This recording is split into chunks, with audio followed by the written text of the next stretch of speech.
esmu Lācītis vārdā Jānītis. Šogad svinu savu 63. gadu jubileju.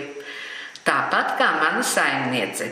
Mani uzdāvināja mazai meitenītei viņas mammas draudzene Dzidra.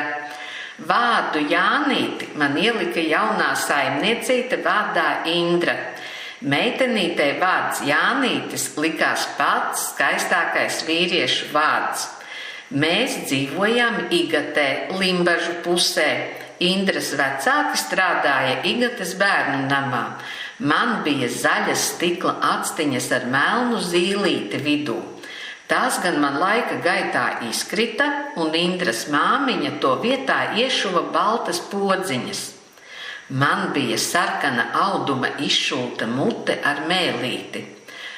Mazajai Indrai, tāpat kā man, ļoti garšoja piena putraimu zupa, tāpēc no manas skaistās mutes nekas vairs nav pāri palicis, bet es vienalga joprojām esmu Indras viskaistākais un mīļākais lācītis no visiem lāčiem.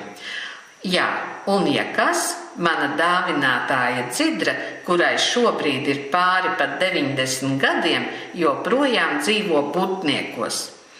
Pēc 8 gadiem es sagaidīju draugu, Andrīti.